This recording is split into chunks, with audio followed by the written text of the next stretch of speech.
Welcome to episode 178 of Explode Your Expert Business Show, brought to you by gtex.org.uk. I'm your host, Simone Vincenzi, the Expert Strategist, and this is the podcast for experts who want to become the ultimate authority in their niche while making an impact in the world. And today I have the pleasure to interview the one and only, the awesome Kristen O'Connell. Now, the topic of the day is how to start and grow your business with minimal financial investment. And Kristen has been self-employed for the past 15 years, and she worked in sales before starting her own recruitment advertising company from scratch. And in the past year, she increased sales by 60% to achieve the $1 million mark in revenue. And she did it in the smartest possible way, allowing for maximum profits. Also, she won the award of the Micro Business of the Year from the Federation of Small Businesses in 2018, which is one of the most prestigious business awards that you can win here in the UK. Now, in this episode is very particular because it's the recording of a webinar that we did yesterday night, recently, with Kristen. And the episode in this training, we talked about how to build a $1 million relationships. You will love that. How to grow your team and hire the right people from the very start. And also how to set business and personal goals that you are actually going to achieve. I consider this more of a masterclass rather than an episode. In fact, it's way longer than the average show that we do. This one is about an hour and a half. But man, it's good. So what you will learn today can transform your business forever. We've been working with Kristen for a while. We are launching her seminars and their webinars. So this is a way for you also to get in touch with her, getting to know her. And I have to say, she's incredible. Getting to know her personally, I can see how driven she is and how much she cares about everyone she works with. And you will see that care from the content that you will listen to, and you will watch if you are watching on our website. Then in few minutes, the link is, if you want to watch the episode and the full training with the slides, then is on our website www.gtex.org.uk/178. And then you can connect with Kristen O'Connell here on the show notes and check on her social media profile, and you can connect with her. There is also a link to fill up a survey because we are interested in what kind of things you would like to know more about our topics. So there is click the link in the show notes, and you can fill up the survey after you listen to the episode. And now remember that if you want to have incredible results from your seminars, from your webinars, creating highly webinars and seminars that convert, then you can apply to become a GTEX member here in the show notes. There is a link. By clicking on the link, you can apply to be considered to become part of our community, like Kristen and many, many, many hundreds of speakers and trainers and business owners like Kristen and many more. Also, if you want to make six-figure presentation from selling from the stage or from webinars, then download our Selling from the Stage Ultimate Checklist, which is the most comprehensive checklist to create a pitch that sells without selling like a sleazy, manipulative, all this kind of stuff. We don't like it.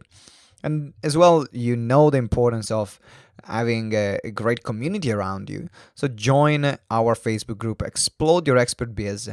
You can find it on Facebook as Explode Your Expert Biz Community. And you will be able also to connect with Kristen, our other members, and the thousands of other experts like yourself.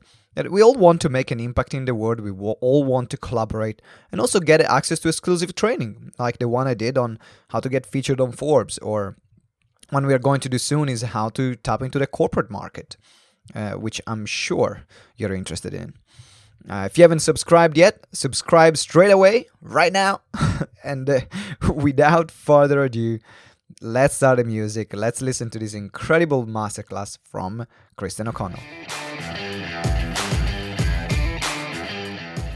So tonight is going to be an incredible night because I've seen Kristen. I met Kristen for now, I think about a couple of months. And when she said for the first time, it's like, I've been building $1 million business without paying any salary, without paying any advertisement, and without any office space. I was like, really? That's a bit insane. That's a bit crazy. And the more I got to know her, the more I realized actually how important, in particular in the evolution of business nowadays, is to start thinking about business in the way she has set up her own. And that's why we wanted to do this training, so then you can learn. And literally starting from scratch, Kristen was able to then win the award as Best Small Business of the Year from the Federation of Small Businesses, which is one of the most prestigious awards that you can get right here in the UK. So without further ado, let's just wave a bit in the air for Kristen. We can give her a round of applause. We can give some wave. Kristen is all yours. Oh, fantastic. Thank you. I'm unmuted. Yeah, you guys can hear me? Absolutely. All right, perfect. So firstly, thank you guys for joining us digitally. Like the email and the text said, there were some personal circumstances that led to us being here. Linda, they have to do with children. So one of my team members had a baby that was actually born just this morning. And I also am co-parenting 2 children with my ex-husband. And as plans sometimes turn out, I've got the children. They are occupied at the moment, but there is no guarantee that they won't burst through the door at some point, much like the BBC reporter who, the woman had to drag the children out of the way. So, but in talking with Simone about, okay, what do? We were going to do this event. Here are the circumstances. We both have a very similar mindset, and it wasn't meant to be one of tonight's lessons, but I think it's important to talk about the fact that life interrupts business all the time. And a phrase that people talk about a lot is to expect the unexpected. And I don't really buy into that phrase at all, because to me, it doesn't make sense. It's a contradictory of terms. You can't expect something that is unexpected. However, what I like to look at it as is to accept the unexpected. So we can't control our circumstances. We can't anticipate things that happen out of the blue that we have no control over, but we can accept what's happened and make the best of the circumstances. And I think that's a very valuable lesson for everybody here, especially those just starting out, is things aren't going to always go according to plan. And there are going to be times where we're faced with the easy choice versus the right choice. So the easy thing to do tonight would have been to reschedule the event or cancel it. It's a free event. Nobody would have needed a refund or anything. We could have just called it off. That would have been the easy thing to do. But the right thing to do is to come through for those of you that expressed interest in learning my operating system. So thank heavens for the technology that we have, that we're able to do this in a remote fashion. So I really appreciate you guys for logging in and joining us tonight, despite the last minute change of plans. And like Simone said earlier, and like we discussed in the emails, the goal at the end of tonight's webinar is not to sell you guys a product or a service. After we won the award from the Federation of Small Businesses, this only took place in May of this year. And following that award win, naturally a lot of startup entrepreneurs, existing entrepreneurs, and people that want to be entrepreneurs, aspiring entrepreneurs, have come to me and they've asked me, how did you grow your business? How did you do it? What were your challenges? And there's a lot of power in being able to learn from what somebody else did right, and also learn from somebody else's mistakes so that we don't make the same ones. So with all the people that have been asking myself and my team for advice, we're not in a position to be able to do any one-on-one coaching, but I would like to be able to do some group workshops at the start of 2019 and even create online training modules. So much like the way universities have, gone from running just classroom style trainings to doing online modules, we'd like to create some of those as well to help entrepreneurs across the globe grow their businesses, faster and more effectively. So the only thing we're really looking for from the participants is some feedback at the end of the night. You all signed up to learn how I grew from one freelance client to $1 million in business, and it didn't happen overnight. It was a 10-year path for me to go from client number one to $1 million in sales.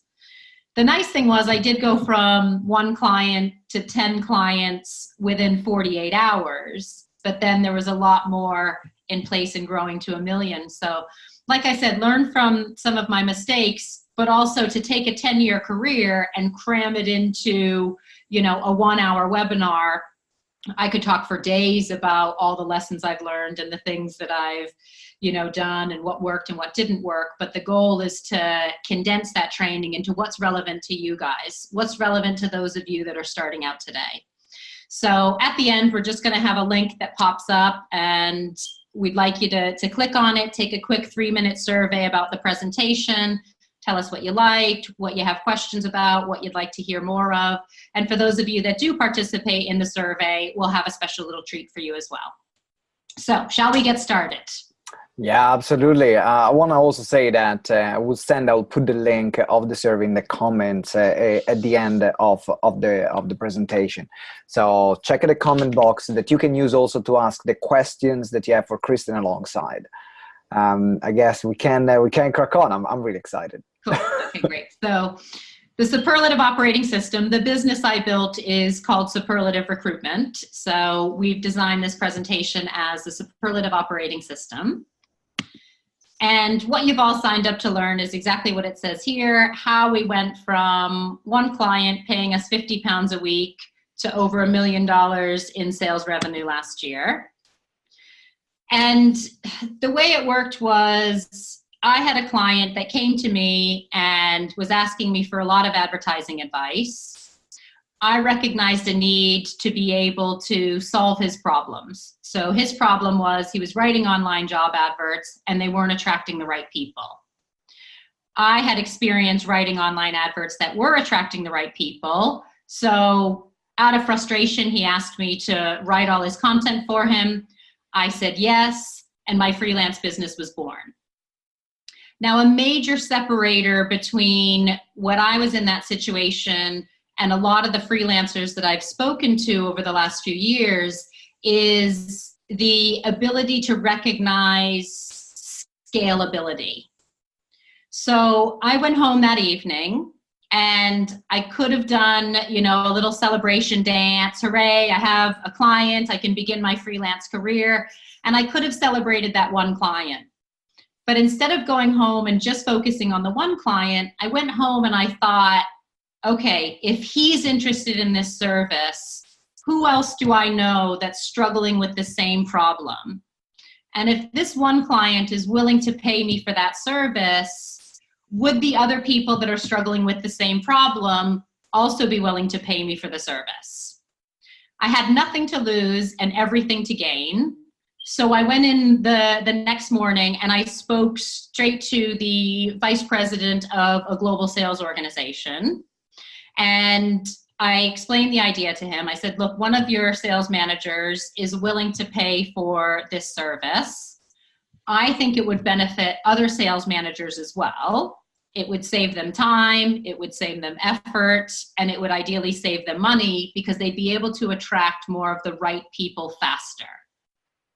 So by the end of that day, we had arranged a conference call. We got 10 sales managers on the phone. And in a 2-minute pitch, the concept was explained to them. And every single one of those people phoned back and said, yes, they were interested. Now, it didn't happen by luck. It didn't happen by chance. It happened because of one of the 3 keys that I'm going to talk about tonight. and that was the relationships that I had in place. So before I pitched my idea to these people, I already had an existing network and an existing relationship with them in order to pitch my service to them. The next big leap we went was from going from a single client to the 10 clients, and then we wanted to grow even bigger, so we needed to go from 10 clients to 100 clients. I couldn't do that by myself. That's when I needed to start building a team. That's when my relationships and my reputation really came into play as well. And then the next major leap, which we're going to talk about tonight, was when we went from 100 clients and really grew our business by not searching for more clients, but instead looking at our existing clients and recognizing how could we maximize the value that we were providing for them. And that's when we diversified our products and also looked at our rates and what we were charging versus the results that we were getting. Are you guys with me so far? So it came down to recognizing the scalability, expanding, and diversifying. So the 3 keys to success, whether it was as a startup or as I was scaling and growing my business, came down to the relationships, our reputation, and the results. As far as I'm concerned, this is all that matters. And this is where I focus 90% of my time, even now running a global empire. I focus on the relationships, the reputation, and the results that we're getting. Because without that, I don't have a business. Without that, I don't have the ability to generate new clients without paying for marketing and advertising. I don't have the ability to retain a team without paying a single salary. And I don't have the ability to run a remote business. So if there are 3 areas to focus on, it's got to be our relationships, our reputation, and our results. And the reason these are so important is because what they all add up to, when you combine your relationships with your reputation and tangible results, you get referrals. And this is where the money is made. I went from 1 client to 10 clients because I recognized the scalability. And then going from 10 to 100 was all through referrals. So 1 client recommending me to another client. And this is a constant pipeline that we've generated over the last 10 years.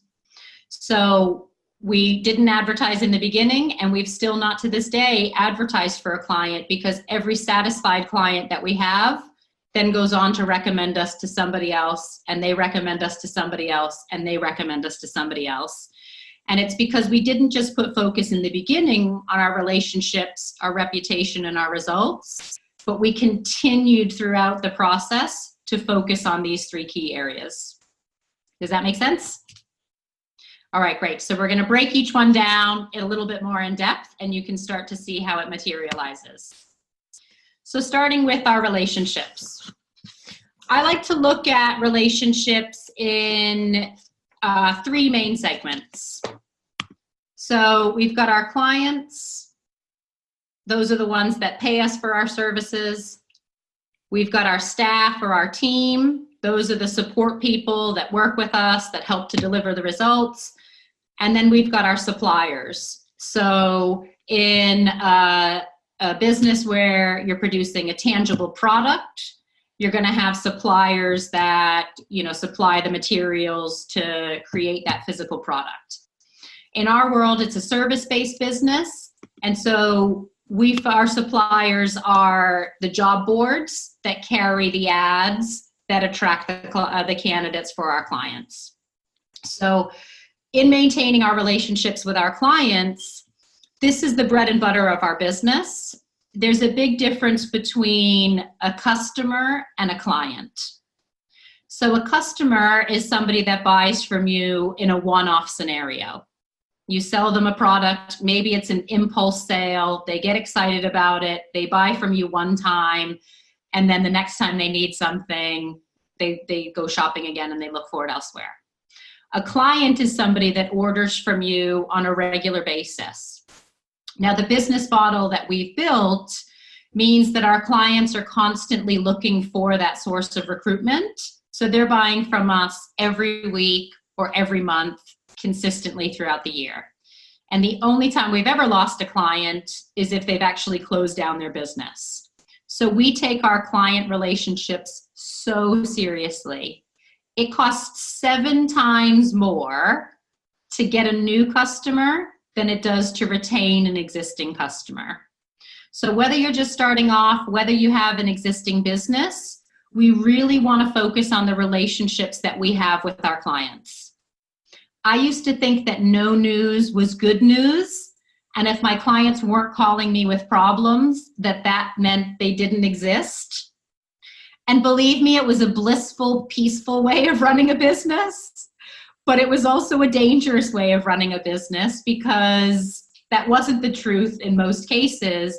And I don't know, we've all been in different relationships in our lives, right? And whether it's with a sibling or a partner or somebody we work with, what tends to happen is if you don't bring up the problems when they're little baby problems, then they start to manifest, and over time, a little baby problem starts to grow into a bigger and bigger and bigger problem, and then it explodes. So instead of assuming that when my clients weren't coming to us that no news was good news, we had to have a very proactive approach with reaching out to our clients and essentially finding ways to solve their problems before they even knew that their problems existed. So again, I could talk for days about some of these topics. We're going to keep it pretty short and simple for tonight, but make sure we're really nurturing our client relationships. If I can say something, if I can jump in, yes. I wanna say hi as well to Crystal that just joined. So thank you for joining, Crystal, and also to reiterate the fact that how important it is to retain the clients that you have. Because I think there is a lot of emphasis on the get new clients, get new clients, get new clients, get new clients, get new clients. And a lot of businesses are focusing on getting the new clients and almost forgetting the one that they already have. And that destroys their reputation. So it's almost like what I felt that you did, that you played the long game. Yeah, absolutely. And I see that a lot too with some of the other entrepreneurs that I meet. They just have a revolving door of customers.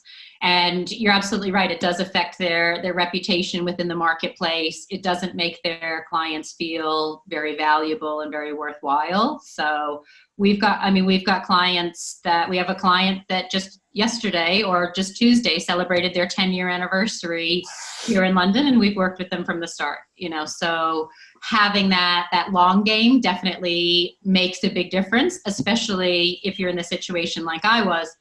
I get a lot of accolades for running my business the way that I did, but the truth behind the matter was I didn't have money to spend on marketing and advertising.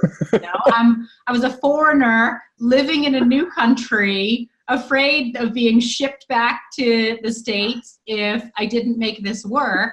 I couldn't go to a bank and get a loan from HSBC as a foreigner who was still on a temporary visa. These things just, it wouldn't have worked. So sometimes when our back is against the wall, that's when we make the best decisions of our lives, because we have there's no plan B, there's no exit plan. It just has to work. So absolutely. So thank you. I just wanted to every now and then I'm gonna stop in particular if there is something that there are major points, and make sure you guys take notes as well. Ladies take notes as well. I'm just gonna use the ladies right now. Okay, thank you, Kristen. Yeah, so we'll go into the staff and the team a little bit more in depth. I've actually got some slides that relate to those as well. But then also when it comes to suppliers, so in our case, the suppliers are the job boards. So they're the ones that carry the advertising that we do for our clients. They're the source of the candidates that feed our clients' recruitment pipeline. And in the early days, I tried to maintain relationships with our suppliers by modeling somebody else. And it was a guy that is a very different personality to me.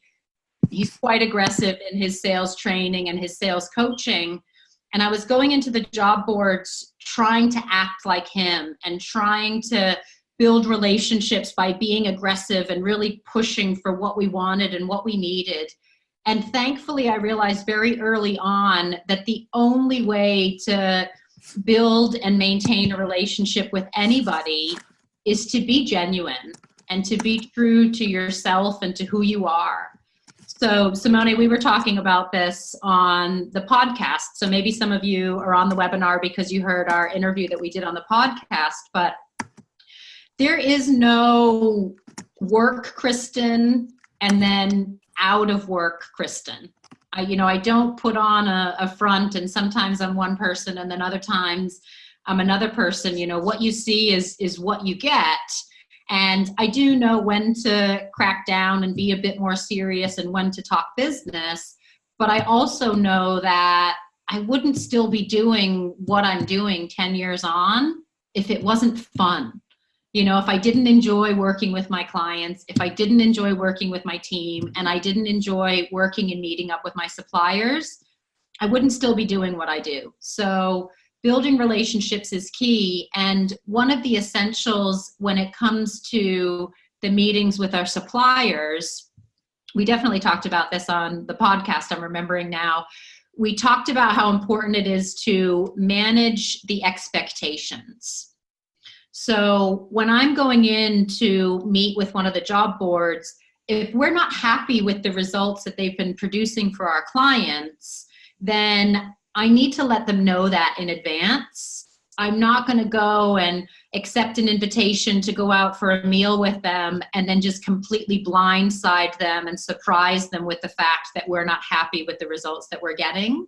I need to be upfront with them ASAP that, hey, here's the situation, I'm not happy, but we have a solid relationship and I trust that we're going to be able to fix it and come out on the other side, still as business partners working together. But we don't want to go into situations, I guess with anybody on the list here, with our clients, with our staff, or with our suppliers, and just blindside them. That's never going to get the results that we're after. So moving along, sorry, I'm spending quite a lot of time on these early slides, but we've got a lot to cover, so I'll get going. The next thing I want to talk about is with our staff. So I had the fortune of meeting billionaire female, also mother and 80s rock star child, Randy Zuckerberg. I met her at a coaching event last summer, and one thing that she taught the group that really stood out to me was focusing on building a team, and she used the phrase hire slow, fire fast. And I loved it because I had never really been able to articulate it in so few words before. But when it comes to hiring people, it's really important that we take our time in finding the right person.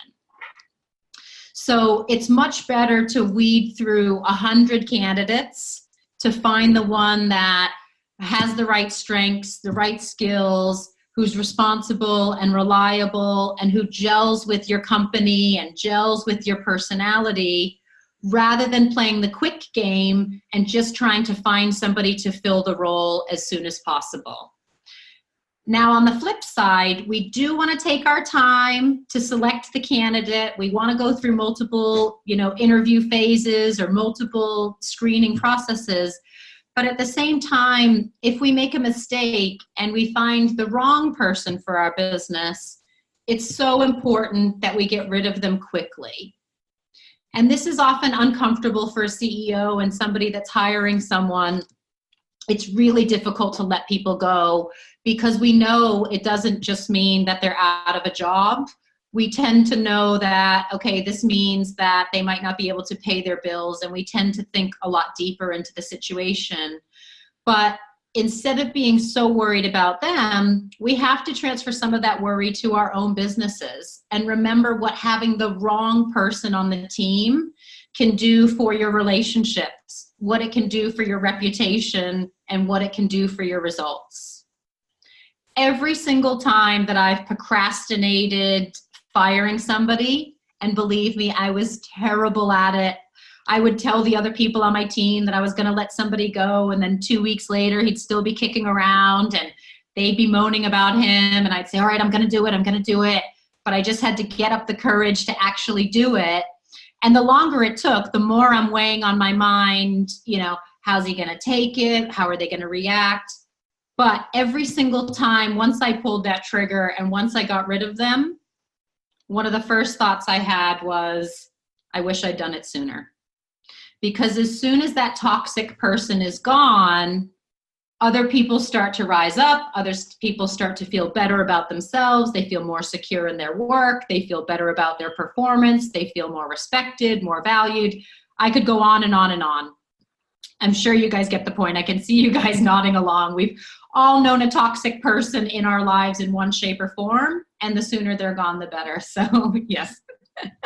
So I know a lot of you guys are just starting off and maybe not too deep into the hiring process, but we want to take our time to find the right people, and we want to get rid of the wrong people as quickly as possible. And having worked in the recruitment industry for 10 years, I would like to add one other point to Randy's phrase, hire slow, fire fast. This is my team here. So this is my team that I hired slow and have maintained. And the one difference between my spin on it and what Randy was talking about is that I also focused on hiring smarter. So the way I managed to build a global business, do $1 million in sales, and not pay a single salary is because I hired my entire team on a self-employed basis. So I'm a self-employed business owner, and I've got a team of 12 independent contractors that all work for Superlative on a self-employed basis. Now, the reason I did this, much like the reason we didn't advertise for clients in the beginning, the main reason why I didn't pay my first person a salary was because I didn't have the money in my bank account in order to pay her a salary unless she was bringing money into the business and also retaining the clients. So when we talk about hiring smarter, I look at the people that I'm bringing into my business and I ask myself, are they a revenue generator or are they a cash vacuum? So a revenue generator is somebody that helps bring more money into the business. They generate revenue. A cash vacuum is the person that will sit around in an office getting paid their hourly rate and not actively contribute to the business. Now, I'm not saying everybody that works for an hourly rate is a cash vacuum. I'm saying they are out there. The people that will turn up 5 to 10 minutes late every day, the ones that'll take extended breaks, the ones that when the boss isn't looking, they're on Facebook or they're chatting, usually the toxic people that we should fire, those ones. So when it comes to, maybe getting a PA, maybe that would be the first role that some of us would be hiring for, or maybe we need somebody to go out and do sales and bring some more sales into the business. Maybe we do want somebody to do some design work and help us build an online presence. Really focus on hiring these people on a self-employed basis, especially as you're testing the waters with a new person. So if you're not sure for years I didn't know if I would need a PA. And so I wasn't about to go out and hire somebody and pay them an annual salary just to realize 2 weeks in, actually, I don't have enough work for a full-time PA, always hiring them on a temporary basis. Now, also what this does is it opens us up to a global talent pool instead of restricting ourselves to a local talent pool. If I had a physical office and everybody on my team were employees that came into the office every day, I would have 0 of the people that I have on my team right now still working for me. They live down in Eastbourne, they live up in Newton Aycliffe, they live in Kent, they live in Surrey, they live in New York, they live in Florida, they're all over the globe. What they do have is access to a laptop, which helps them do their job. They have access to a phone. They have an internet connection, and they have the right skills.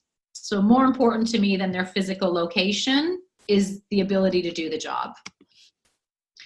Also, in order to retain my people, we have to make sure that they have a vested interest in growing the company. So it's not just a quick, you generate a sale, you get a commission, great, tomorrow start over, do it again. We've built long-term profit sharing and making sure that each one of my team members has a vested interest in seeing the company grow. So that not only are they looking to generate revenue on a small scale to help themselves maintain, their pay and their clients, but they're also looking at the business as a whole, and they're innovating and they're coming up with new ideas as they're talking to the clients. And what this has really helped me do is reduce and eliminate my staff turnover. So I have had to fire the odd person, but they're a contractor, so I don't have to go through the whole same legal process of getting rid of that person. And also, it helps me know who's really interested in helping to grow the company, because if they're working with us on a self-employed basis and they're sticking around for 9 years, then we're definitely doing something right. Does that concept make sense? Yeah? Okay, great. So I would love to jump in on this and also saying hi to Emma. Thank you very much for joining, and thank you very much for joining Sephora, and also Gloria. Thank you very much for sorting out the audio issues that you had before. There is something, I think this, what she said, what Kristen said is very relevant as well if you're looking for a business partner, because the same principle applies. So you might maybe not looking at the moment, if you're very starting phase, looking at the moment to hire someone, or I would recommend everyone to have a virtual assistant at least, or a personal assistant, as Kristen suggested, because it just keeps you sane. Literally keeps you sane. And that's the smartest hire you can make at the beginning. But also look at these qualities in terms of a business partner or partnerships in general. You might not have a business partner, but a joint venture as well. Mm-hmm. Because if they are bringing those elements to the business, then that's going to be the right interaction. So look at where you are. If you are in the scaling process, look at this one in terms of team members. If you are in the starting growth process, see, okay, what kind of partnerships or business partner or joint ventures I can create, and use this, like write them down and use this as a checklist so you can see, is this person matching this description? If it's not, run fast. I want to make this point. Thank you, Kristen. Yeah, no, I love it. Yeah, and that's such a great reference as well. It doesn't just apply to the support staff that are working with you, but any sort of business partner. Love it. And one thing really that I've come to realize over the years, whether it's working with my clients, working with my team, or working with my suppliers, is a hard lesson for me to learn. But just because someone thinks differently than you doesn't make them wrong. Now, my mom would love to be on this webinar right now and hear me say this, because for most of my childhood and teenage years, I didn't abide by this philosophy, and anybody that disagreed with me, at least in my world and in my opinion, they were completely wrong. So it is important as entrepreneurs and as innovators that we recognize there's actually a whole lot of value in people that think differently than we do. Now, one massive change that helped me grow from doing £500,000 in business to over $1 million was I realized there was a relationship missing. So I had the clients, I had the team, I had the suppliers, but what I didn't have in my life were influencers. I was constantly the smartest person in the room. I was the end of the road when it came to decision making. People were coming to me with their challenges. People were coming to me with their problems, and I was putting all that weight on my shoulders and figuring all these things out by myself. Somehow it worked, and I managed to maintain a business for a good few years, but I got tired of my own excuses. So I used to look at the sales organization that we recruit for, and I used to look at their model with envy. And I would say, well, each sales manager has another more experienced sales manager that they can look up to for advice. And, you know, they've got these regional directors and these vice presidents, and woe is me, I've got to make all the decisions and all the choices myself. Well, I actually was very wrong. So maybe there's nobody that's walked the exact path that I've walked. And maybe these people that I needed in my life weren't necessarily part of the same industry or part of the same, global structure, but they are out there. So I had to seek influencers. I had to seek business owners and people that were more experienced than me. And I found who I refer to as my rose in shining armor. So I met a coach. Her name is Rose. She's a business consultant based out in San Francisco.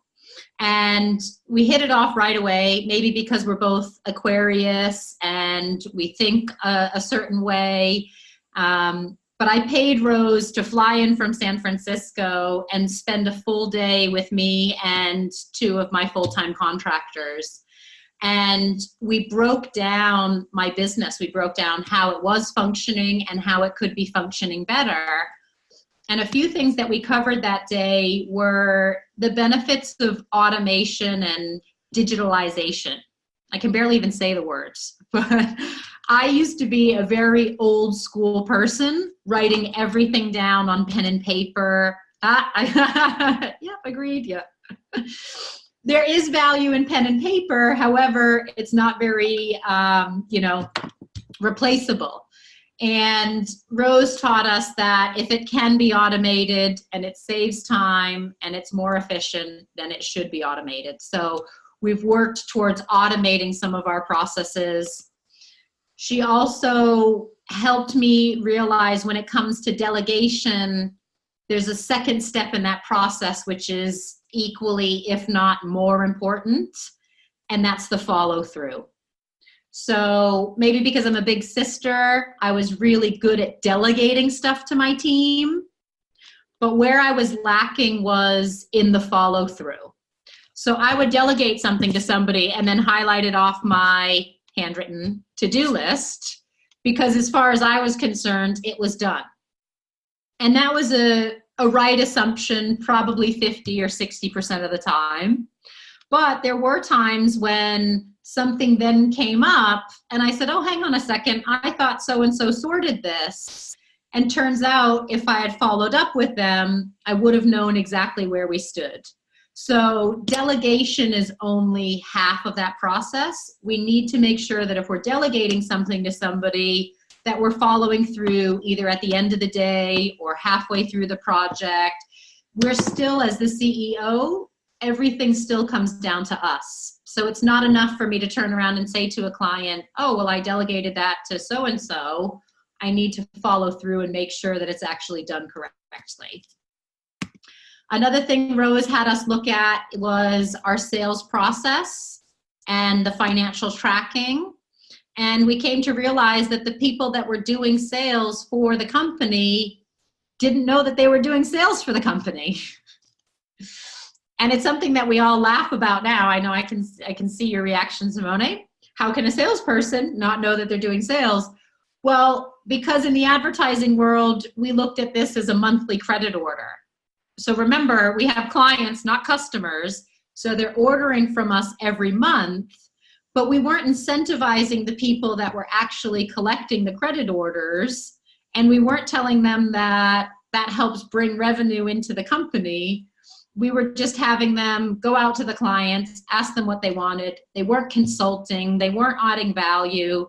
They were simply asking a client, what do you want to buy this month? And accepting whatever answer came in. Right. So still a process that we're working on, but awareness is half the battle. You need to know where the weaknesses lie in order to fix them. You mentioned you had the clients and not customers. Yes. So before you answer what's the difference between a client and a customer, I want to know that if you ladies have any question to ask, there will not be a Q&A time at the end because Kristen needs to leave to then take care of the kids. But if you have any question, just pop it in the comments below and or wave, and we can answer a very short one. So what is the difference then between, very briefly, about a customer, like a client and a customer that you mentioned? So a customer is somebody that buys from you one time. So they're a one-off sale, or maybe an occasional sale, maybe not one time ever, but they buy from you once in a while. A customer or a client is somebody that orders from you and buys from you on a consistent basis. So on a weekly basis, on a monthly basis, on a quarterly basis, on an annual basis, depending on what packages you sell, what products and services you offer. But for example, I would consider myself a customer of the co-op because I pop into the co-op every once in a while when I'm walking by and I happen to need something. But I would consider myself a client of Tesco because every weekend or at the start of the week, the truck is here delivering my weekly shop.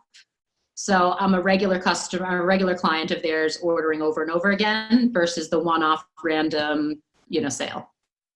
Good question. Okay, and then the last thing that my rose in shining armor taught me was how to run a guilt-free business. I was probably headed towards burnout, and I tell Rose this all of the time. She's my rose in shining armor because she saved my life. And if I had kept operating the way I was 2 years ago, I probably would have burnt out. Physically, mentally, you name it. I had the impression that if I wasn't glued to my laptop, that I wasn't actually working. And I didn't put value on the things that I was doing that were actually adding value to my business, like watching YouTube videos and reading books and just taking time to think and to strategize. One of my best places where I come up with the ideas and where I can really process information is in the shower. Maybe it's because I'm a mom of 2 young kids and the shower and the bathroom is like mom's private area, the only me time that we get. But I had a lot of good thoughts and I'd role play conversations and things like that in the shower. But then I'd get out and I'd be mentally beating myself up. Like, Kristen, you should have been working. It's during working hours. Why weren't you working? And Rose helped me to see how much value there was in that and that I actually should embrace that time. And as the CEO of a company that has over 100 clients, somebody needs to be thinking, somebody needs to be innovating. We can't all be doing those day-to-day transactional tasks. So Rose helped me in all 4 of those areas, but that's not even the best part. The number one thing that Rose taught me that changed the direction of my business was how to prioritize to monetize.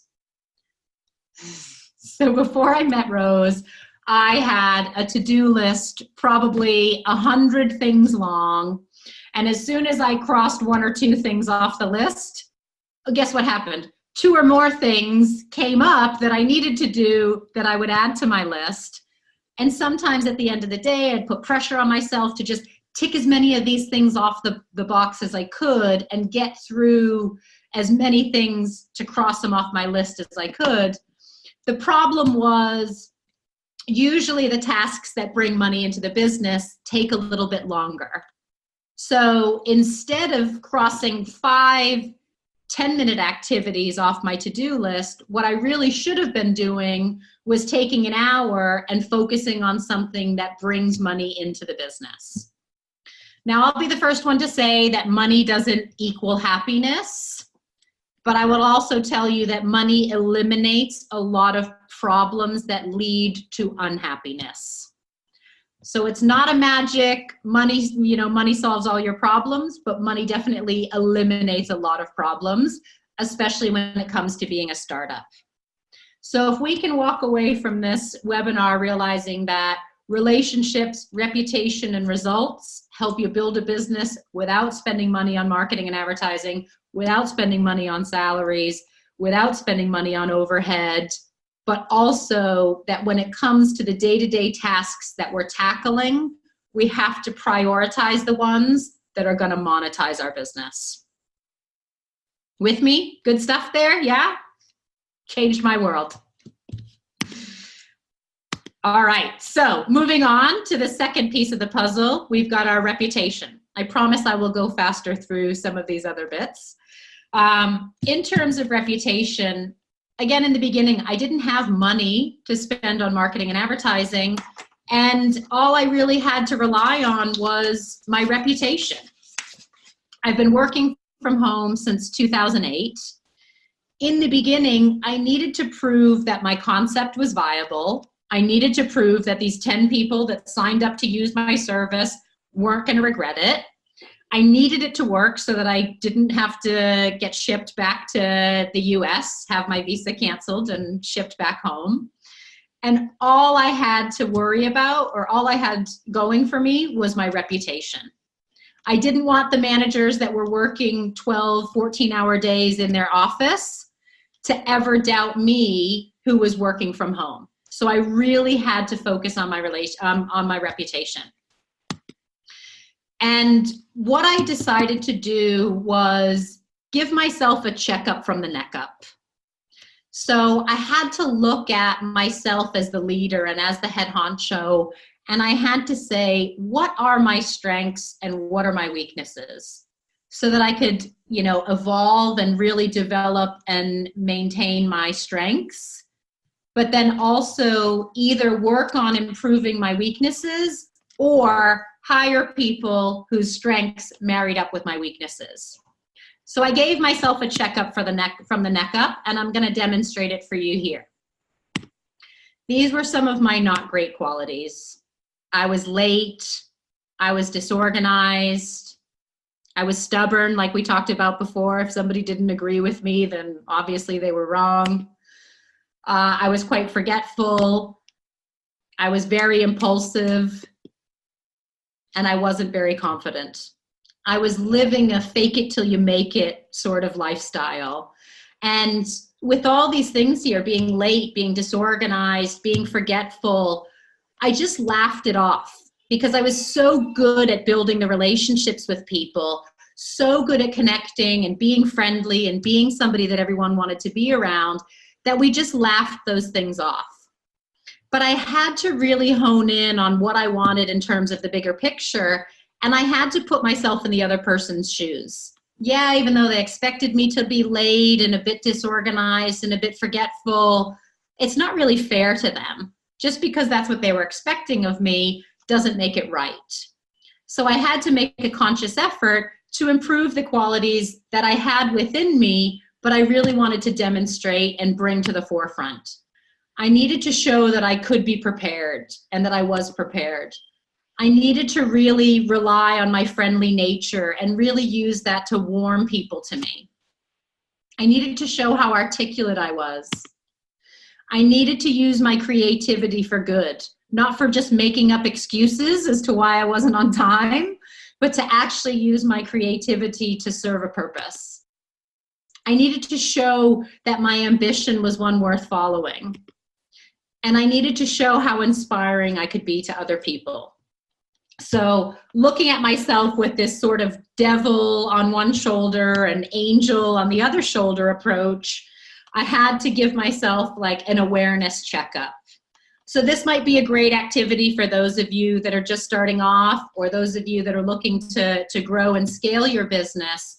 What are those great qualities that make you great, make you unique, make you successful? And what are those qualities that maybe we could do without and maybe we want to work on improving? So again, accept who you are, but don't accept that you need to remain that way. 2018, Kristen, almost always on time because I've made a conscious effort to improve that about myself.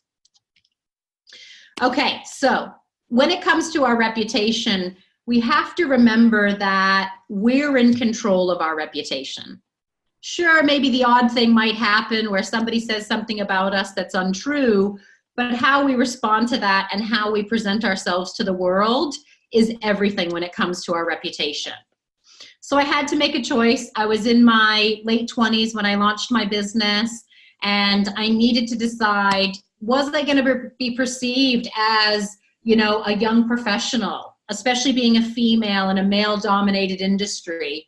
Was I going to portray myself as a professional that could be taken seriously and that had something to offer? Or was I going to be portrayed as the partier, going out on the weekends, having a blast? And again, I had to identify that there was no work Kristen and social Kristen. So Facebook and, LinkedIn and these different sources didn't exist to the degree they do now back in 2008. There wasn't Snapchat and Instagram and all these things, but I was developing a reputation in person every time I went to a networking event. And I was starting to build an online reputation. And this is something that's really helped us skyrocket our business over the last 18 months, is how we're portraying ourselves online. So I went from being, the late, frazzled, disorganized person to making a conscious effort of how I wanted to portray myself. And I use LinkedIn as a good example because it's a really nice summary point. So when it comes to LinkedIn, I decided I wanted to portray myself as a global business owner, a keynote speaker, but also add a little bit of the friendly or a little bit of the fun part. So I also have a passion for travel and adventure. Myself in a professional manner, not the typical work from home in my pajamas, in my bed type of image. And then I was fortunate enough to get to interview Mark Wahlberg last year at an event in LA, my Boston hometown hero. So I have that on the background as well because it shows, there I am with quite an influential person. And I focused on making sure that the beginning of my summary really sums up who I am. So my online reputation. So when it comes to our online reputation, we want to start by asking ourselves 3 questions. Who are we in terms of who are we to a potential client? So what's relevant to a potential client about who we are? What do we want to be known for? Do we want to be known for, writing children's books? Do we want to be known for running events that help people grow their businesses exponentially? Do we want to be known as a keynote speaker? Do we want to be a photographer? What do we want to be known for? And why? Not why do we want to be known for it, or what's your why for running a business? All of those things are important. But what the why means in this case is, why should somebody hire you? Why should they choose you over anybody else that does what you do? And here's an example of a friend of mine, one of my best friends from uni, has recently started a freelance business. And he's one of the people that came to me and said, okay, you've won this award. You're obviously doing something right. What do I need to do to grow my freelance business? And one of the things we first talked about was his online presence. And he was hugely uncomfortable by it. He's the type of person that never posts on Facebook, never really puts himself out there. And we talked about it for a long time about how, like it or not, you have a personal brand. This day and age, especially if you want to operate in the digital space and you want to be offering anything to do with an online business, you have a personal brand and it's up to you to maintain it. So I'm super proud to say I was doing some research ahead of this presentation, and he doesn't even know that he's on my presentation, but I'm super excited that he followed my advice. And my friend Ben has now gone and updated his headshot, his hero image, and his headline on LinkedIn to show his real value and what he can truly offer the world. This is the smartest person I've ever met. We graduated university back in 2001, 2002, and he produced a video resume. Now, I work in recruitment, and that doesn't even really exist today in 2018. This guy produced a video resume back in 2001. So he's always been very innovative. He's always been ahead of the curve. He's super smart. He's worked for a major league hockey team, and now he's finally displaying that to the world. And I guarantee something that took him 10 or 15 minutes to do has now escalated his presence, exponentially for anybody that connects with him on LinkedIn. So that's a very quick and easy way that any one of us can position ourselves, and any one of us can focus on building our online reputation. I look at my posts. I just want to say, who here now is committed to sort out your LinkedIn profile? If you have not done it yet, just give me like a whoop whoop here in the comments, or wave at me. So just give me some signs that you're alive. Yeah, Crystal is saying yes. Lyndon is saying yes. Caroline is saying yes. I think so. Maybe. Maybe John. Liz is raving there in the room. John is waving.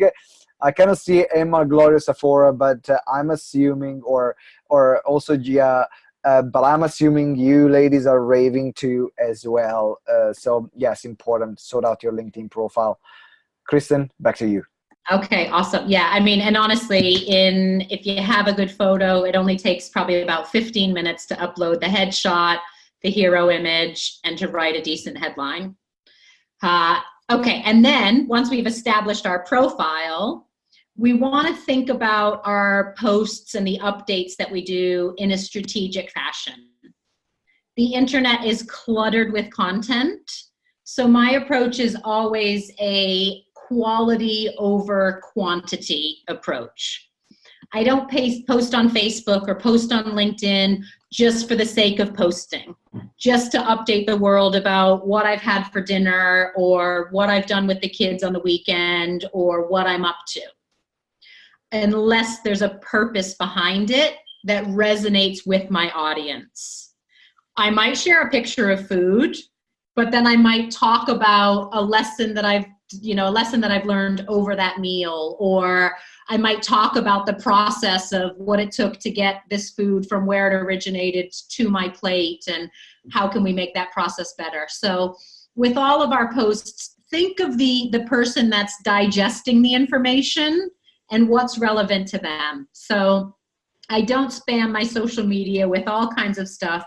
I focus on having a purpose behind my posts, delivering it with passion, and considering the point of view of the reader.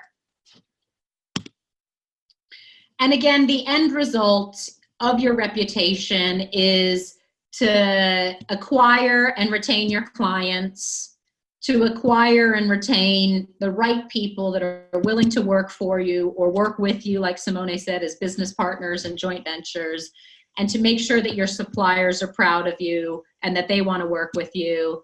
And then either influencing other people. So I realized what was missing from my life was having influencers. But what I love most about what I do is being that influencer to somebody else. So I won't read Lily's whole testimonial here, but Lily's somebody that 3 years ago wrote this testimonial for me on my LinkedIn. And that's when she was just brand new in our industry, and she's now evolved to somebody that works as a part-time PA to the vice president of the sales organization, and then works part-time as a contractor with me. And it's because of the reputation that I built and that my team built. So in the beginning, if you're a solo entrepreneur, cool, your reputation matters. But as you start to grow and build a team, their reputation matters as well. You know, we can't have people that represent the Superlative brand going out and behaving in a way which I wouldn't behave. And there are some good stories in my story bank for those of us that continue a working relationship. I can tell you some stories of how to not maintain your relationship or your reputation as well, but we won't go there tonight. We'll save that for another time. Okay, so moving on, just a reminder here, the reminder slide. Relationships plus reputation plus our results equal, anybody remember? Referrals. So that's where the money comes in without having to pay for the advertising and everything. All right. And lastly, we're going to wrap up by talking about results. So we could have the best relationships in the world. We could have an impeccable reputation. But if we can't deliver results, nobody cares. Nobody cares how much they like us and how friendly we are and how great we are to be around. They don't care how good we are at maintaining a reputation and being positive and presenting ourselves in a fashionable light if we can't deliver results. Human beings are greedy by nature. We all want to know what's in it for me. What's in it for me? What's in it for me? What am I going to get out of this? Every single one of you that logged onto this webinar tonight, the focus was, okay, what am I going to get out of it? We had a decision to make. Do I log on? Do I not? Do I stay? Do I listen to the whole webinar? All these other factors come in play. It's a free webinar. We could have decided to not jump on, but we feel like we're going to get value out of it. And that's what motivates human beings, is what's in it for me. So when it comes to the results that we can deliver for our clients, it's important that we know how to articulate them.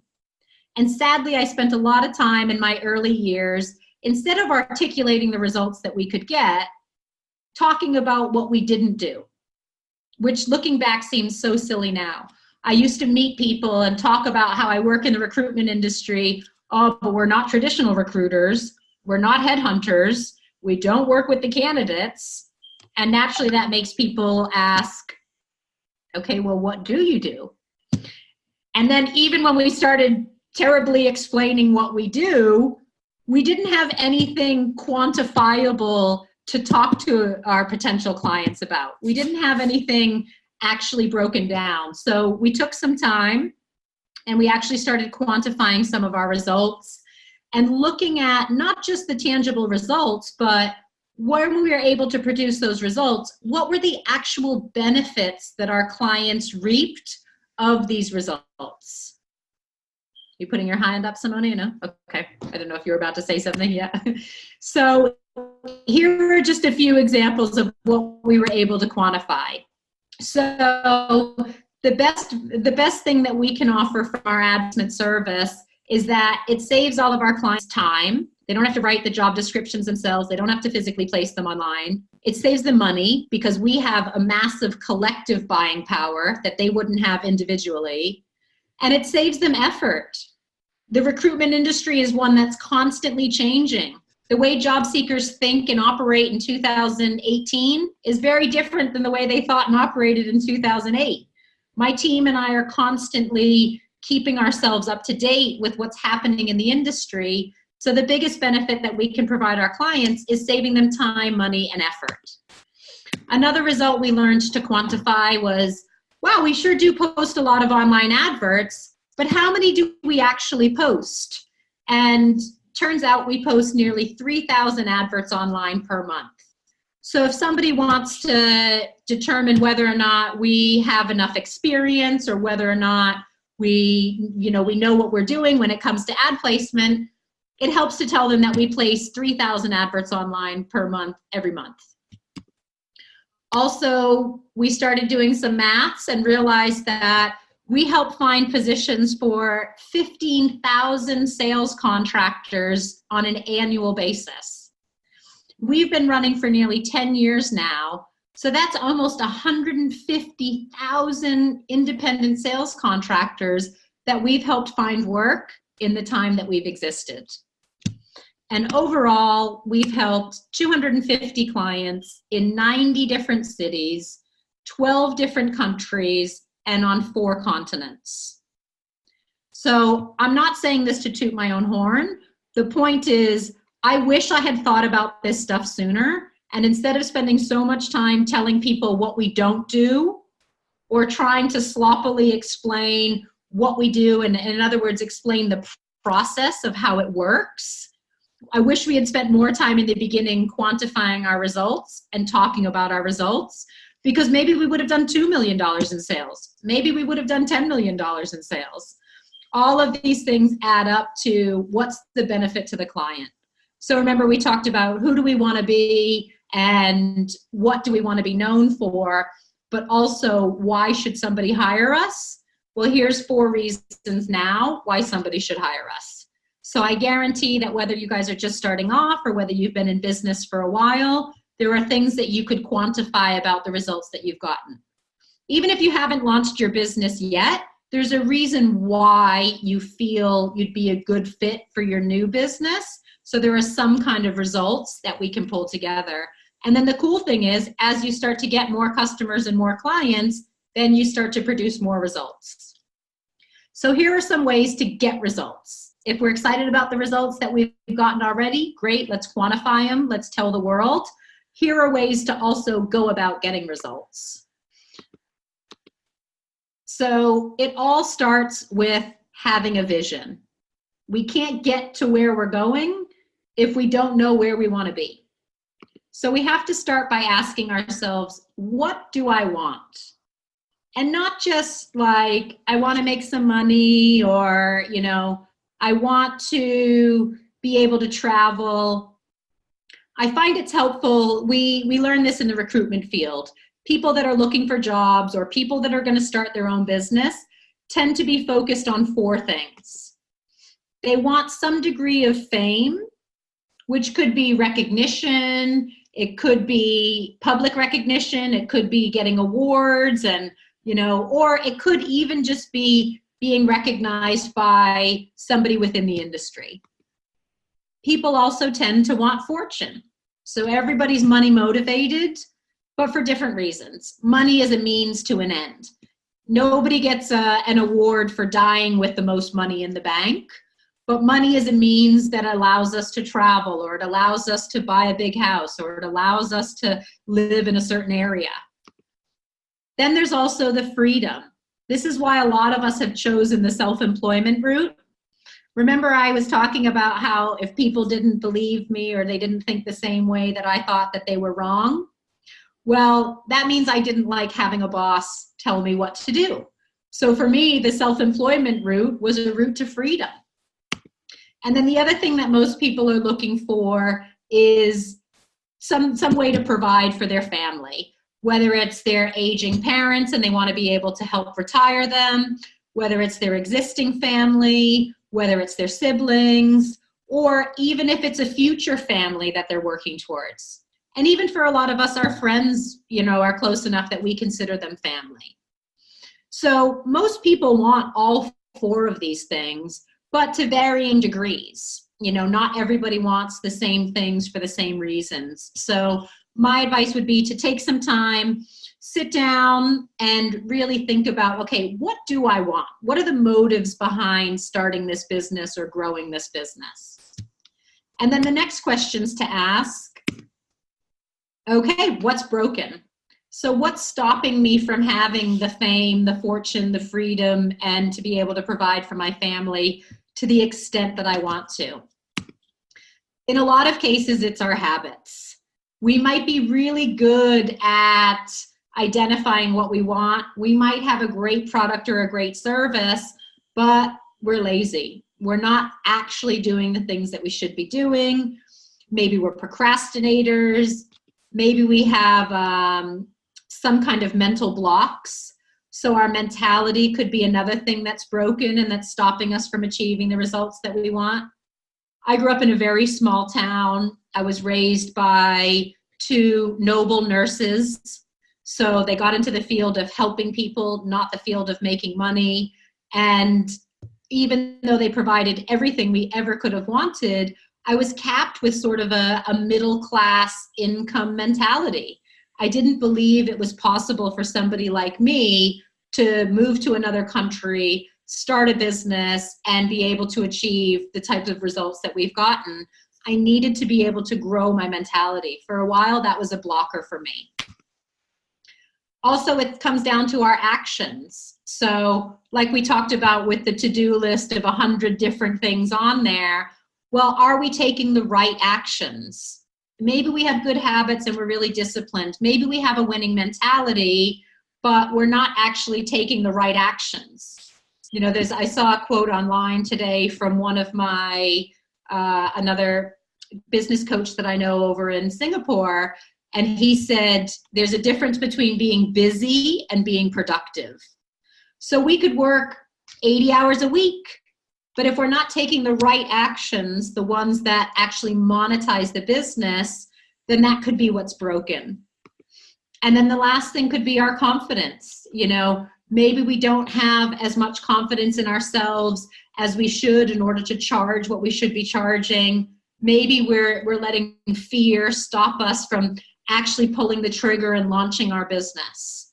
But if we marry up what do I want, and we actually take some time to sit and think about what we want, and then take some time to sit and think about what's broken, then we can meet in the middle and we can find the solutions. Much like the devil and the angel activities, what are my strengths? What are my weaknesses? How do I make this work? This is what we want to do now when it comes to getting results. Figure out what we want, because we can't get results if we don't know what we're after, and then look at what's stopping us from getting there. I promise we're almost done, Liz. I see you taking some stretches there. I would stretch, but I've pulled a muscle in my back earlier, and I'm actually trying not to move so that I don't make a really weird, moaning noise. And the last point I want to end on is goal setting, because this is something that even prior to starting my business, I was pretty good at. I liked having something to work towards. I liked having something to achieve, but my goals weren't necessarily as efficient as they could be. I wasn't prioritizing to monetize for sure. And when I started thinking bigger, I really struggled with having long-term goals. I was great at setting short-term goals, great at identifying what do I want to accomplish today, or what do I want to accomplish this week. But when I started crafting a bigger vision for myself and for my company, I needed to realize that not all goals can be achieved in a day, in a week, in a month.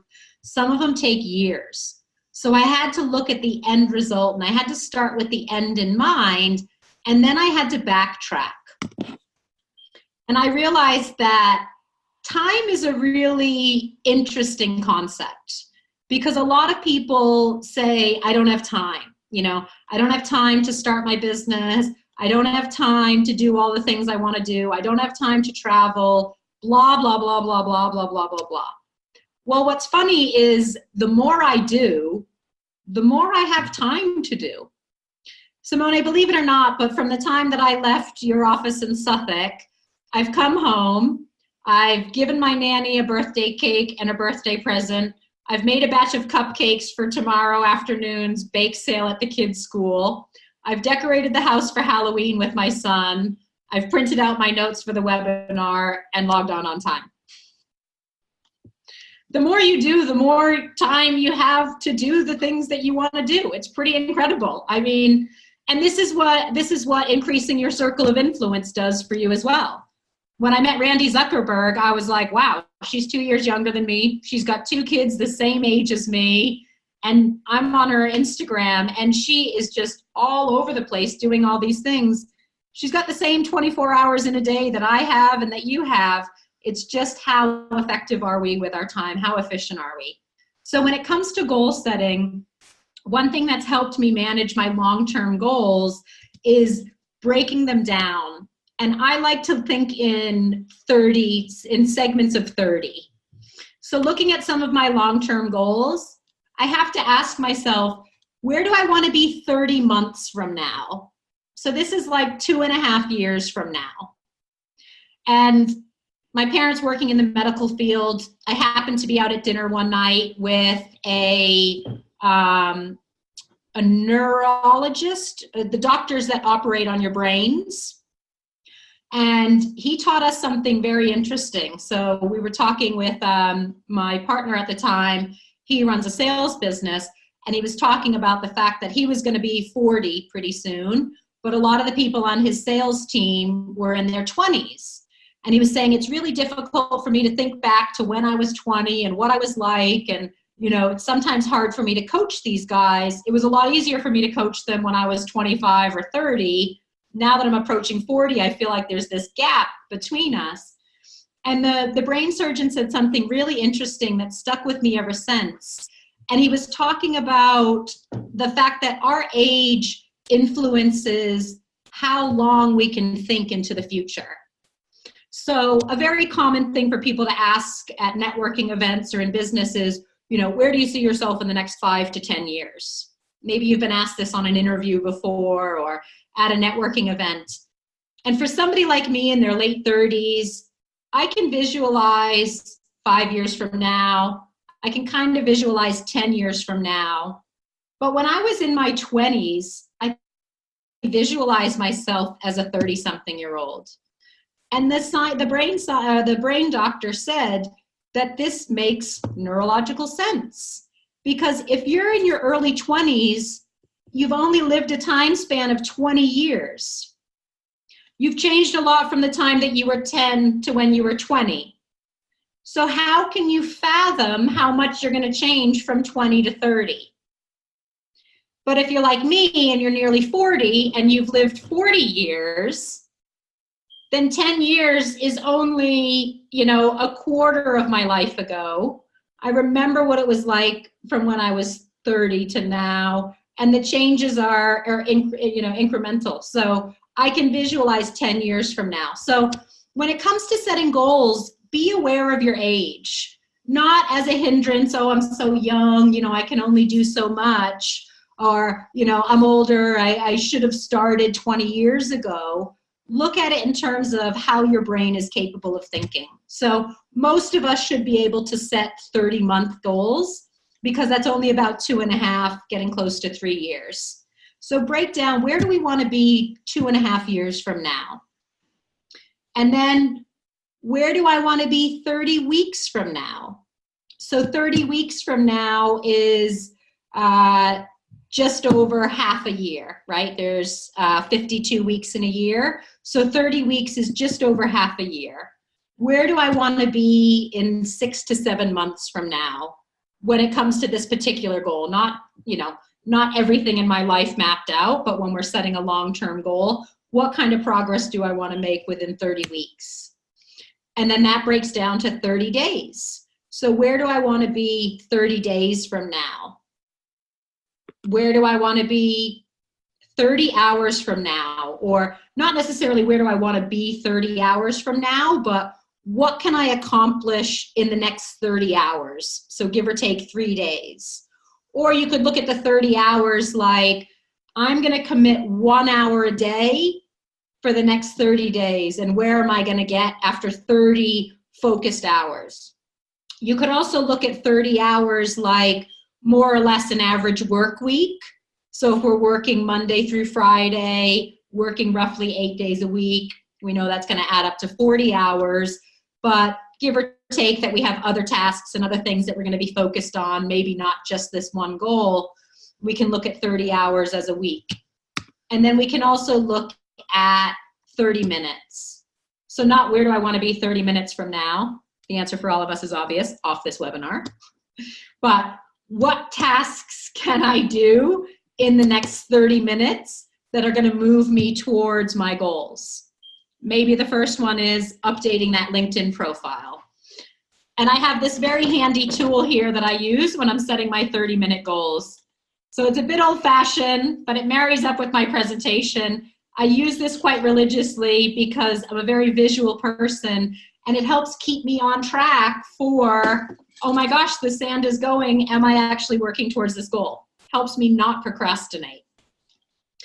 The other thing I want to talk about when it comes to goal setting is... My 30 minutes goal is to buy one of these. Yeah. That's my 30. I'm going on Amazon. TK Maxx. Oh, well, I was going to say TK Maxx is where I found that one, but I'm sure Amazon has them as well. Yeah. Okay, so I want to also talk about the most simple, but effective tool I've ever learned when it comes to goal setting. And I got to thank one of my coaches, Jeff Fallon, for this, because I was on some coaching calls with him, and every month we discuss my goals, and he taught me this simple thing that absolutely blew my mind and made me insanely more productive when it comes to achieving my goals. And the simple thing he said was, instead of writing out your goals like sign a new deal with Career Builder, sell X amount of credits, expand our services. He said, start each one of those goals with, I will, we will, they will, or I won't, we won't, they won't. So obviously, if it's a positive goal of something that we're trying to accomplish, if it's down to me, myself, and I, then I will do this. I will call such and such person. I will write such and such article. If it's something that the team and I are working on together, then we will. If it's something that I've delegated, but I need to follow up on, then it's they will. And then if it's behavior we're looking to correct and behavior we're looking to stop, then I won't, we won't, they won't. And this is so simple, but so powerful, because every day as I looked at my goals, they didn't become optional anymore. It wasn't like, well, yeah, if I feel like calling that person, I'll call them. I looked at it like, if I don't do this, then I am a liar, pants on fire, and I will not be looking at myself in the mirror at the end of the day, having let myself down.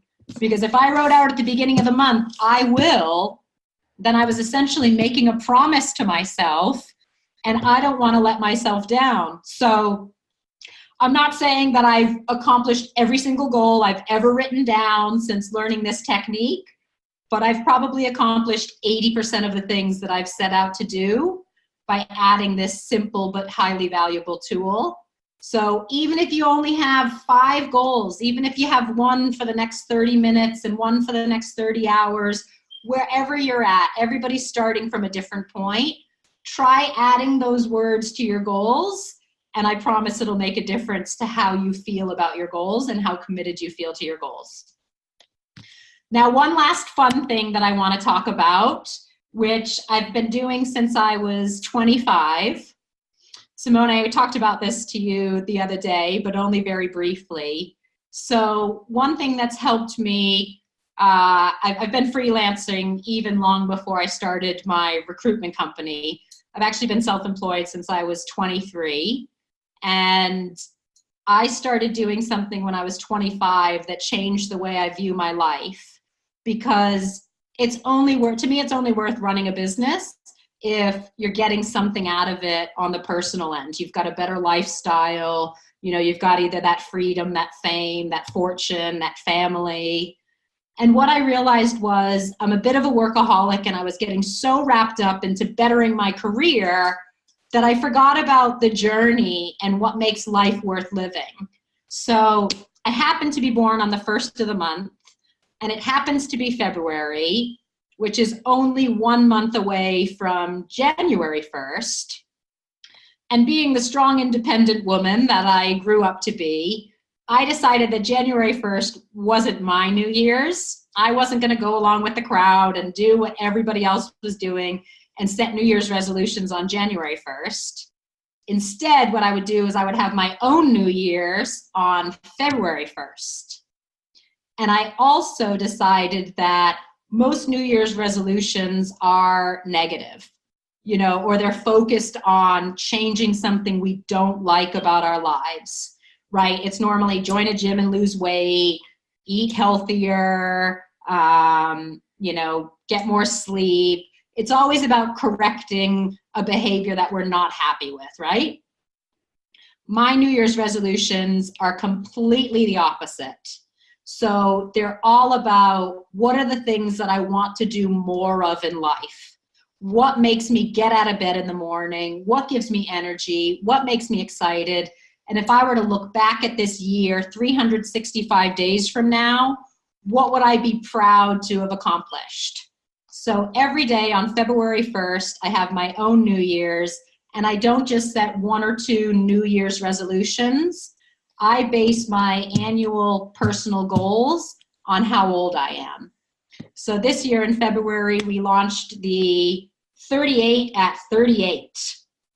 And I won't run through all 38 of my goals and, missions and things that I want to accomplish, but I did pull a few of them out to share with you here tonight. So a few of the things that I'm working on before the stroke of midnight, January 31st, 2019, are to host a clothing drive for the SmartWorks charity. So they're a company that helps women who are out of work get back into work by providing them with interview prep and, more importantly, clothes. So my team and I hosted a clothing drive for them back in June, and we donated over 100 items to help unemployed women get back into work. And that gives me a real good feel-good factor. So I know I can end this year knowing that I've done something to give back to the community. Another thing that I committed to doing is investing in 3 private coaching sessions. So I showed you how much that coaching session I had with Rose was valuable to me. And this year I have so far invested in 2 private coaching sessions, one with a coach Marco from Toronto and one with a coach from South Africa. So before January, I've got to invest in 1 more private coaching session. I've also decided to publish a book this year.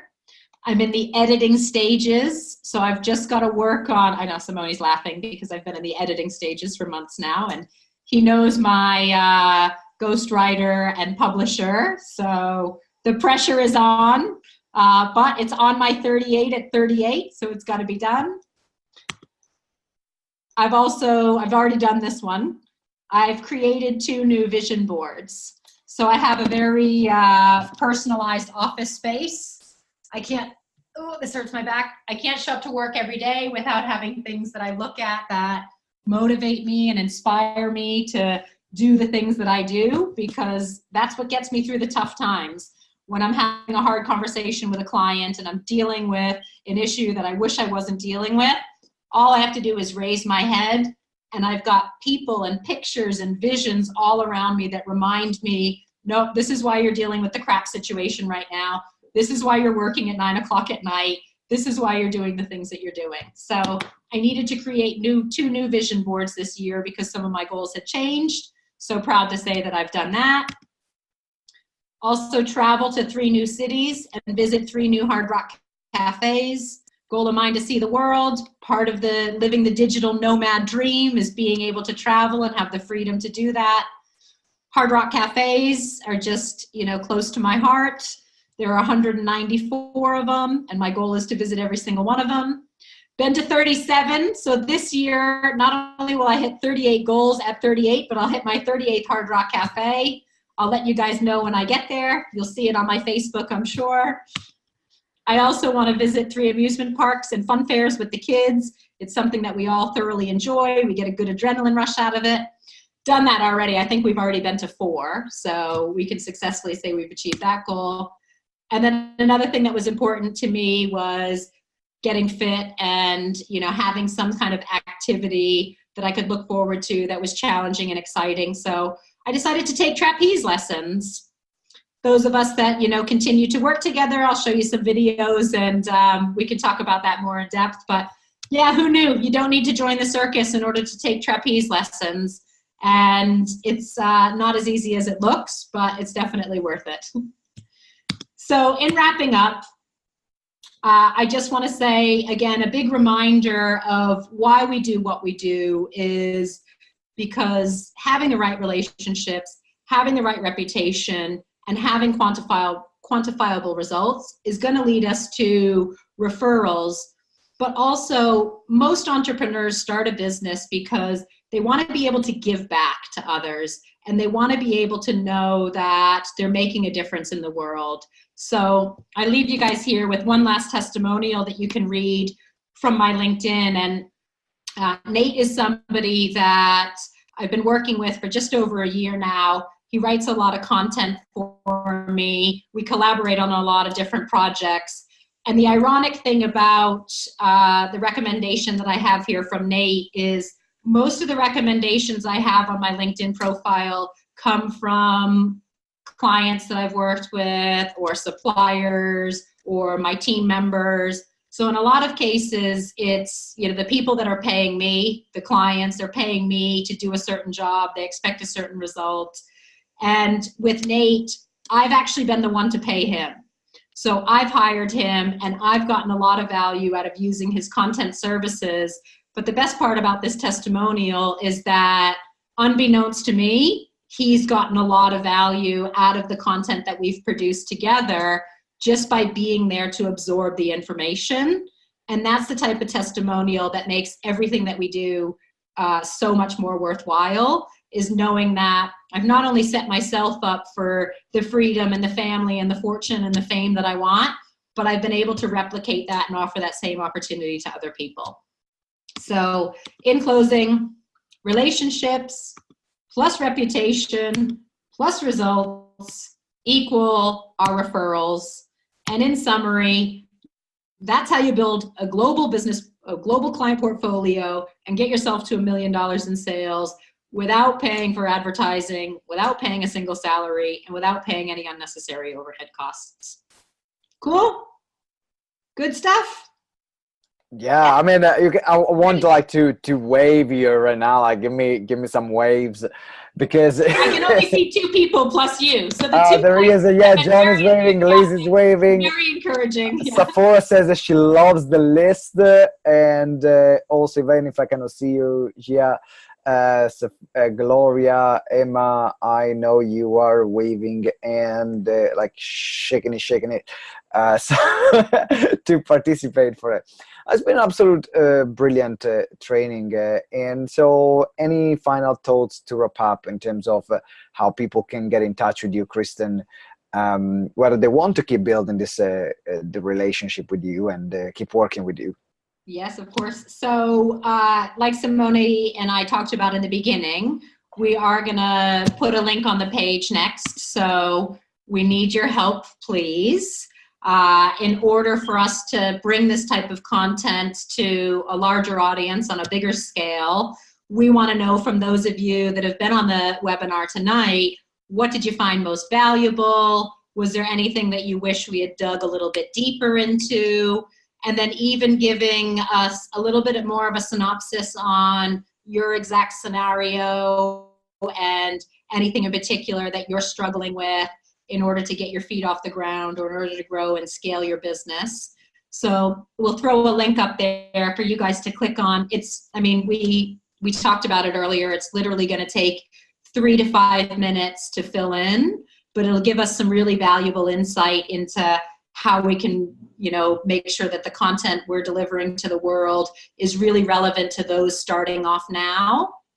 And for those of you that do want to connect and do want to keep in touch, what we'll do is anyone that fills out this survey, I'm not in a position to do one-on-one coaching on a long-term basis with people, but what I am happy to do is set a time where we can have a 30 to 45 minute call one-on-one. You can run through your situation. You can ask me any questions about tonight's information. I know most of you are based in London as well, because we were going to have a live event tonight, and most of you that signed up were in London. So I'm happy to grab a cup of coffee if that's more suitable for some of you guys. Liz, did we already arrange to have coffee? Yes, we're meeting in Blackfriars at 7:30 Wednesday the 24th. Yes. I thought I recognized your name. I'm like, I can't be 100% sure, but yeah, so for those of you that are local, if you'd like to meet up face-to-face in the Suffolk area or, in the central London area, and we can coordinate our schedules, happy to do that too. But please just fill out the survey so we can see where you guys took the most value from tonight, and we can go from there. Yeah, exactly. And make sure that, so this is what we discussed. For us, it's really important to see what kind of content you want, so then we can see what are we going to create, what kind of seminars, what kind of courses we're going to create. So make sure that you fill up the form tonight. We need that tonight.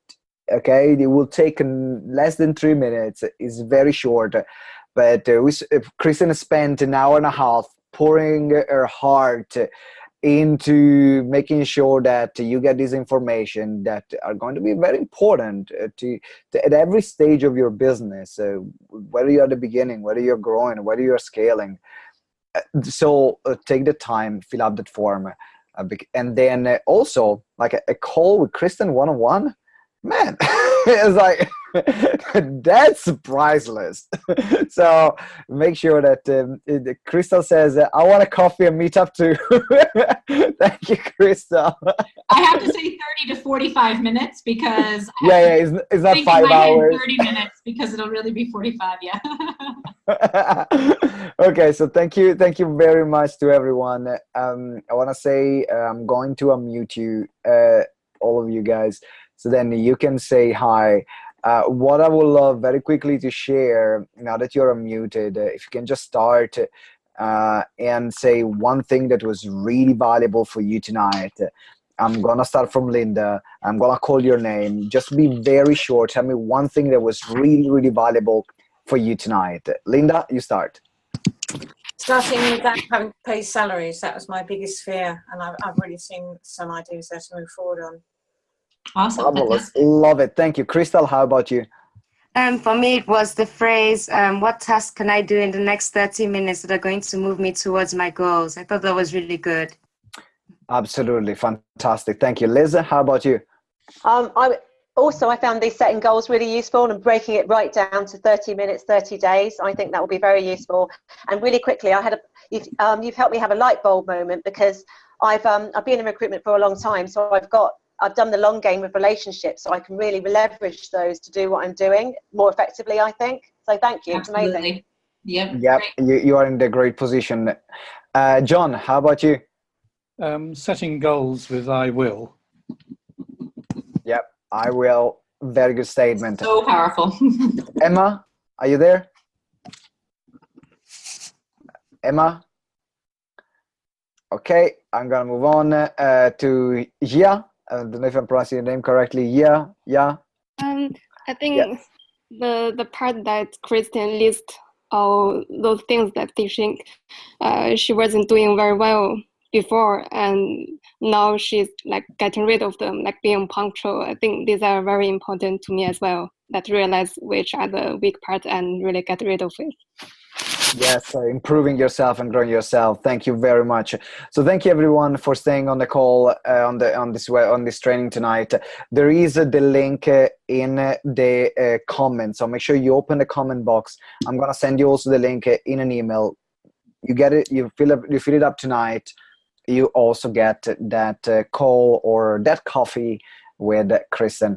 Kristen, thank you very much. It's been an absolute pleasure hosting this and creating this training together. I definitely got a lot out of it, in particular thinking about the team members and the team dynamics, and I like the hire smart. For me, that's what taught me the most about the hire smart methodology. Is a really useful checklist to have and say, okay, am I doing the right thing? So thank you very much, Kristen. Great. Thank you everybody again for being so accommodating at the last minute change of plans and, joining us tonight. I'm really pleased to see so many excited faces, and those are some great takeaways there from what you guys have just rehashed with us. So thank you very much. Fabulous. Thank you See so you. much. All right. Have a great Good night. afternoon. I look forward to speaking to you guys soon. Bye. Thank you. Bye. Bye.